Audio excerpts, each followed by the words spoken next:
There's a way at Gemara. Okay, can we just do with it?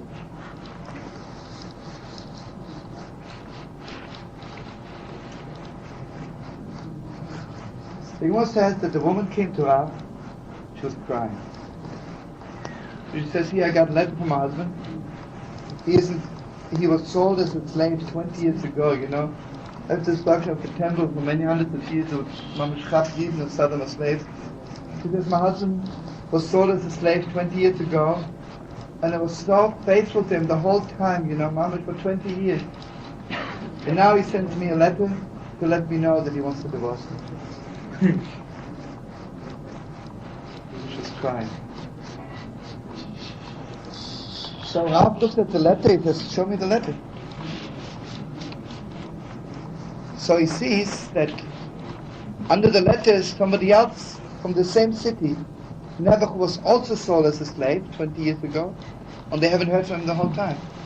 He signs, "Also, please let my wife know that I appoint somebody to give her a divorce." He looks around, the whole Nebuch is filled with people who let their wives know that they want a divorce. So Rav says, don't you understand? The Romans do not let them write a letter to their wives. The only thing, for a legal thing, that they respect, right? A man says, I have to send a letter to my wife to divorce her. Let the letter go through, right? So can you imagine Nebuch, that he has no other way of letting his wife know that he misses her so much, than by letting her know that he wants to divorce her? It's mind-blowing. You know, sometimes, between people, you know, sometimes you walk to someone and says, you know, I just hate you, I can't stand you. You have never no other way of letting them know how much you love them, you know. Do you know what's going on today? So many kids never, forget about those kids, let's talk about the Egel Azor. What did we do when we made the Egel Azor? Mamish, we needed Moshe Rabbeinu so badly, we just didn't know what to do anymore. You know, when Moshe Rabbeinu was here, was Mamish, God's presence was there, right? Mamish, they knew there's one God. Moshe Rabbeinu is away for one day, and Mamish didn't feel so shaky, wow, there's nobody, I have no rebbes, and what am I going to do? So they have no other way of letting God know, Mamish Rabbeinu, we're breaking on you, you know? Took away my rebbe. I make a golden door. The Rabbeinu, if you don't give me a rebbe, I'm bowing down before idols. But you know, sweet friends, who understood the depth of the Jewish people to that extent that they can make a golden calf just to let God know that they need a rabbi to teach them about God? The only one who knew this deepest depths was Aharon Hakohen, right? You know, they come to Aharon and say, listen, make a golden calf for us. Aharon just gefalt, chut b'niyakis, you know, pekosim b'skoniakis, m'shigan ha'chavra, I'm Aharon Hakohen, who do you think you are, you know, right? Get out of here, right? So Aharon Hakohen says, Gewalt. Can you imagine with how much brokenness, with how much holiness Aharon Hakohen made the golden calf? And if some of you remember last week I was learning it, when was Aaron appointed to become the high priest? At that moment when he made the golden calf. Because Mama, she became the representative between Yidden and the Rabbanish. So I just want to share this with you, you know, that next week said Va-yikra Moshe, beginning to read, he was calling Moshe. Why? And the Midrash says, why was he calling Moshe? Because Moshe Rabbeinu thought in the Mishkan the only one who can be is Aharon Hakohen. Because everybody knows we made the Mishkan to I hate to say to wipe off the sin of the Egel Azor, because we don't need it to wipe it out, just to fix it, right? To put it in the right thing, right? So this is Aharon Hakohen. Anyway, you know, we were reading this Shabbos at the end that Moshe Rabbeinu was standing outside and he saw the cloud and he didn't go in. You know what Moshe Rabbeinu saw for the first time? Moshe Rabbeinu saw when a Yidel cannot see God face to face, when there's a cloud between him and God, how much this Yidel is crying for God. and then just to remind God of him, he'd make a golden calf. He'll do anything in the world just to get God's attention. So when Moshe Rabbeinu saw this, what do you need more? That's the highest teaching there is. So then Moshe Rabbeinu knew, l'chol masem, he knew if this is how deep Yidden feel about God, they'll make it. They can travel to the end of the world. They can travel all over the world. Far and near. Mamish, chazak, chazak, we will make it. You know, friends, the Mashiach is coming, you know what will be revealed to us? That the lowest Yidele, the lowest Yidele, you can take a Yidele who's sitting Yom Kippur smoking a pipe and eating a hamburger. You know what he was saying while he was chewing the hamburger? Mamish, he was saying, Rashamna Bagadna Gazalna. And I don't know who's more heartbroken, or if the Yidel in Shul is saying it's more heartbroken, or the Yidel who's chewing the hamburger. That doesn't mean you have to chew a hamburger on Yom Kippur and try it out, you know? Because this is not the way to do it. But anyway, I just want to bless you and me. You know, next week begins Parshat Vayikra, there's something else. Va-yikra begins, this is the Torah of the fixing.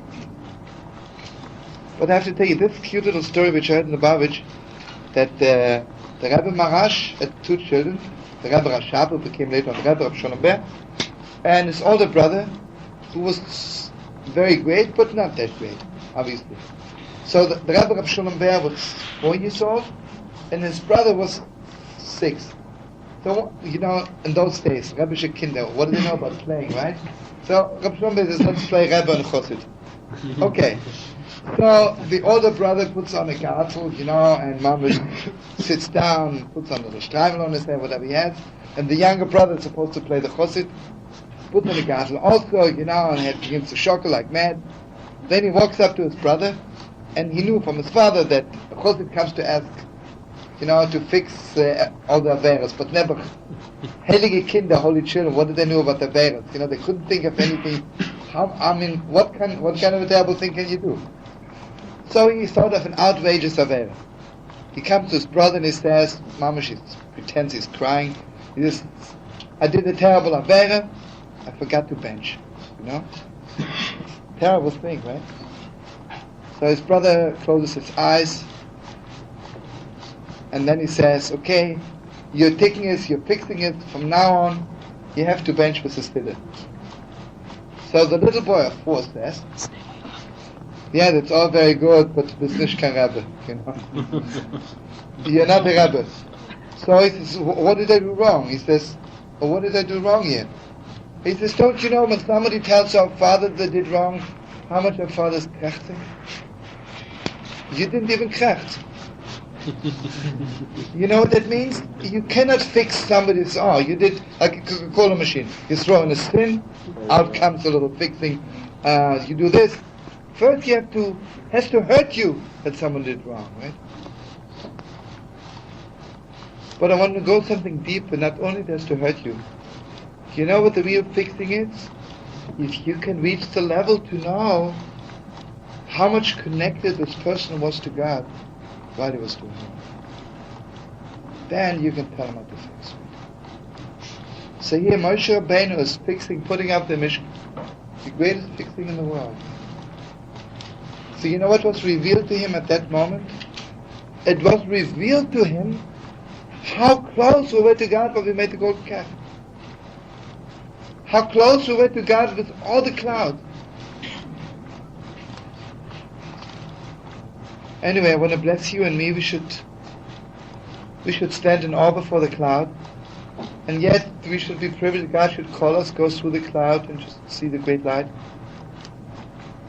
Because you know how often God is calling us so much.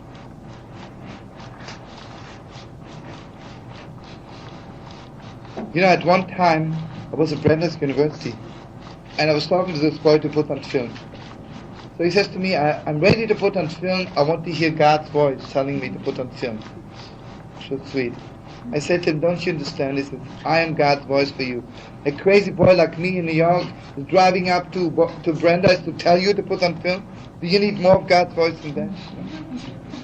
What do you want God to do? Turn on channel 13? He said, no, the internet should tell you. You know, friends, we have so many people who tell us such beautiful things. We open a sefer, it's God's voice.